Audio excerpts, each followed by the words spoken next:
Welcome to another episode of the Margin Max Minute. Today, I want to talk about purposeful out of balance. Over time, there has been numerous publications out there in business journals, business philosophers, experienced people that have preached and developed entire consultancies on the concept of a balanced life to get after your best life, after a happy life. There's the 7 habits of highly effective people.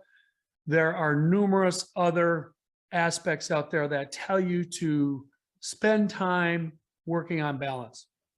My opinion, and I'm here to tell you today, and maybe break that glass of concept. If I had a glass, throw it against the wall. You can't have purpose, balance, and achieve significant goals. I think this is a reality. People that are highly successful in a targeted pursuit don't have a plethora of other things that they do every day. One of my favorite athletes is 𝑨𝒚𝒓𝒆𝒔, alpine skier, Olympian for the United States team. That particular sport is amazing in that competitions are won and lost by hundredths of a second. Literally unbelievable imperfections that normally would not matter can cost an athlete entire race. There's no way that an athlete in that kind of profession or targeted sport is going to be able to become a world-class mountain biker. It's just highly unlikely that someone's going to have that kind of athletic talent, because over the course of the year, there will be very targeted training. There will be trips to the Southern Hemisphere to get back on snow. There will be endless runs trying to perfect the turn and carry speed on the ski to the finish line. If the athlete doesn't do that, they're going to end up not being able to perform. I believe professional endeavors are the same way. If I want to be the best I can be at a vertical market in the civil aggregate, civil non-metallic mining spaces, it's very hard for me to go out and try to start a home building business. I bring that example up because I actually did that. Stubborn enough to think that I could get it done after a lot of good friends, associates told me that I was half nuts. One guy, in fact, who has focused on a profession his entire career, way back at our graduation party said, do one thing and do it good. I've challenged that statement over time to my own detriment. Now that I'm back focusing on the science of management as it applies to an asset base, an intellectual capital base that I know the most about, all of a sudden life has turned back around and things are really quite good out there. I think we all can relate to a super busy schedule. And I have a little list here and I'm going to read it, so apologize for it, but I think it makes the point. We all have things about getting through life: family, work, education, friends, fitness, fun, projects, home maintenance, the lawn, the kids' game, date night, the kids' dance recital, the neighbor's barbecue, that new deck you want to put in, the broken latch on the window, got to get my new Bernese Mountain Dog to the vet, tilling the wife's garden, helping plant, putting up a temporary fence, Tuesday night church baseball league. I don't have that, but I have a lot of friends that did or used to. Oh God, and the fantasy football draft's coming up. How do I have time to figure that one out? Your workmate's party this Saturday, your kid's cousin's wedding, the 100K road ride you're supposed to do on Saturday, and then Sunday with friends, etc. You get the picture. Fill in your own blank. The problem with trying to do it all is nothing gets done. Everything's kind of half done and nothing seems to move forward. You simply cannot be all things to all people. So it requires decisions. It requires what we refer to as sacrifice. Purposeful out of balance includes not doing a lot of things. Until you make the decision to not do some things, you're going to have problems getting to the perspective, getting to the point you want to be at in your particular goal regime. Really simple exercise to help you through that.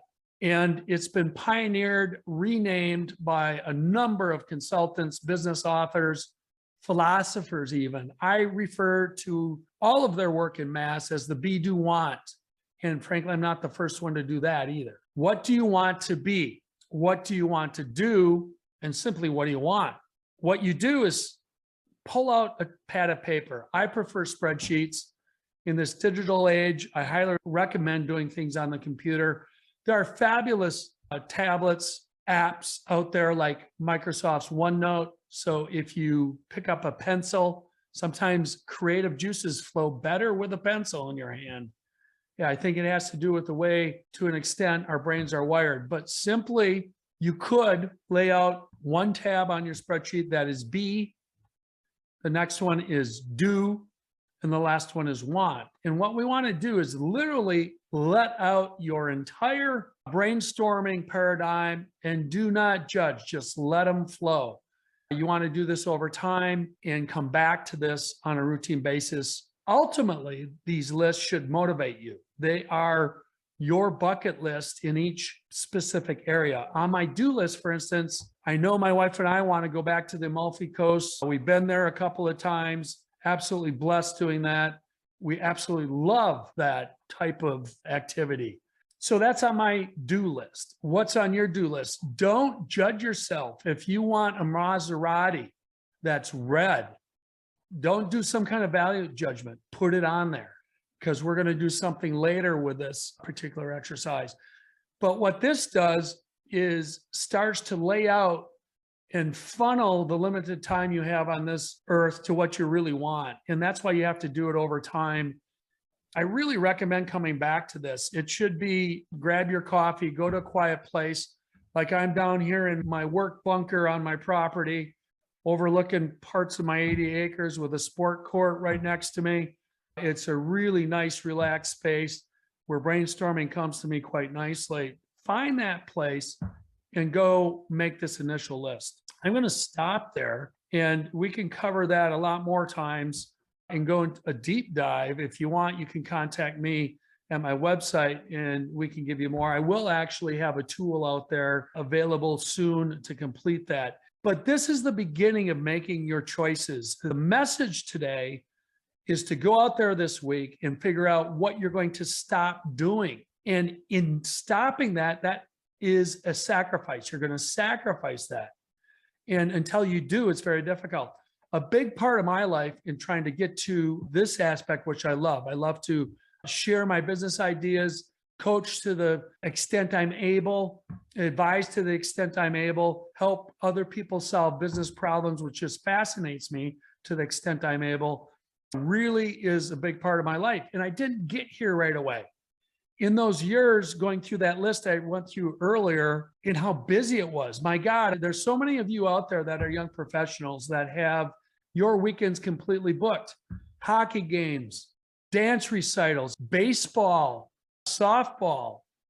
It might be something like show choir or band camp. It doesn't matter. You as a parent are going to be just booked. What I'm telling you is still find some time in that weekend to move along what you need to do for you. A little bit of self-centered, maybe. Other people aren't going to understand it, but you have to move along, at least minimally, some of these items. And the best things to get off your plate are Netflix at night.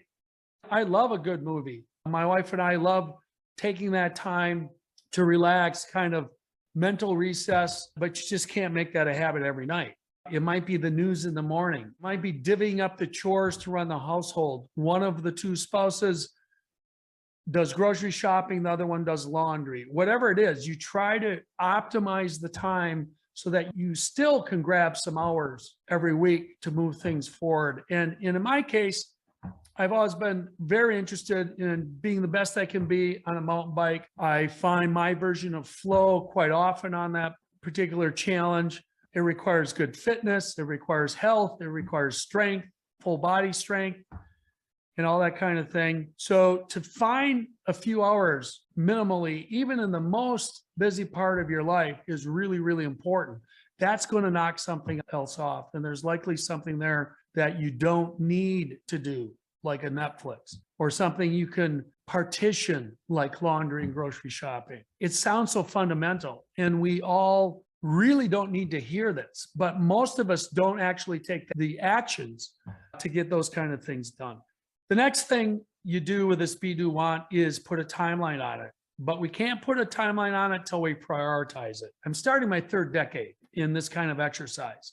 And what's interesting is please save your notes. You young people out there that in your 20s, 30s, 40s, even 50s, I'm in my 60s now. And it's amazing how your priorities change, but the fundamentals still are there. And it has to do with some of those wants, some of the things you do. You actually are able to check off a lot of the list as you roll forward. And it's kind of neat to be able to look back and see what's going on. And you get a real deep understanding as well. So prioritize those.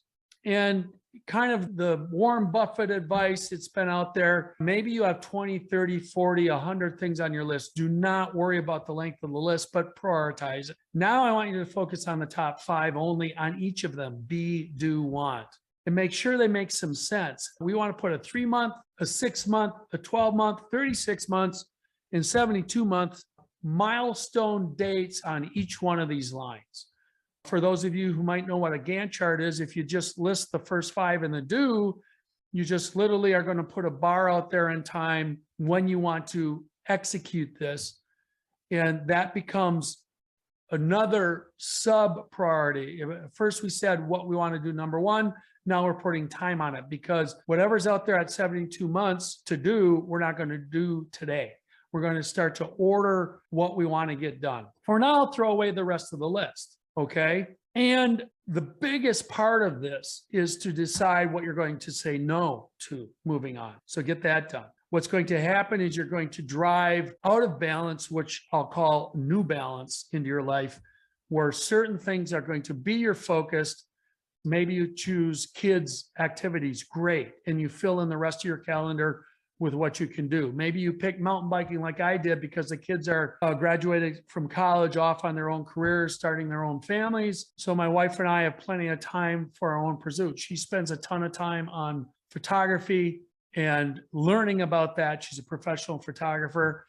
But what we find out is we also sometimes, especially me, drift too much from spending time together. So that is actually back on my list to find reasons and lots of times to spend time together. But what I don't do anymore, I don't snow ski right now, because in the wintertime, I am blessed to go out to Arizona and do a 12-week training block with my mountain bike. My wife enjoys the sun. We hike together. We walk the dogs.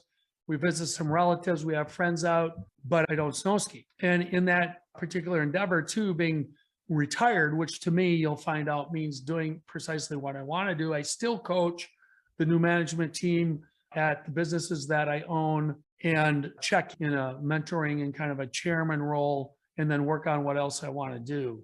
What's your version of that? I'm only sharing mine because it's working for me right now. What's your version of that? And to start to design this in your 20s or 30s is a huge benefit. I didn't really start this till my late 30s, early 40s. The be, do, want concept, starting to check off my bucket list, designing my day, my vacations, my trip, my family time to get done what I wanted. And inserted in there was top priority of getting my kids through the education system, through college, and doing what I could from my perspective to facilitate their journey to their jobs. That came and went. When you're in the middle of that 15 years roughly, it seems like there's nothing else, but you keep your be, do, want list, and you know that you have major time going forward. This is another reason to stay healthy, by the way. This is why fit professionals still need to make time for that athletic endeavor, for that hard thing. We'll talk about those more in Margin Max minutes. But to summarize now, number 1, think about purposeful out of balance. What is your balance objective so far in your life? And what are you going to stop doing? What are you going to say no to? Next, do that be, do, want list. Make sure you write it down, use a spreadsheet, something, prioritize that, lay it on a timeline, and now start to get to work on it. And the way you start to get to work on it right out of the box is Monday morning, you're going to say no to something. It might be whatever it is for you, and get that done. So we'll end there. There's plenty more to this topic. Look for that in terms of blogs in the future, even particular seminars, master's classes, and such on this exact topic, because this is a big topic that we will be coming back to. I wish you luck. If you want to chat about it, you know where to find me. www.thefitprofessional1.com, all one word.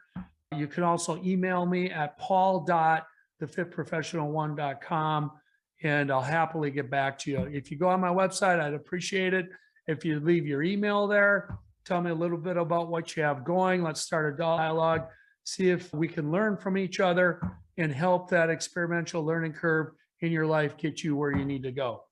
For now, you get out there, have a great day, and rock on.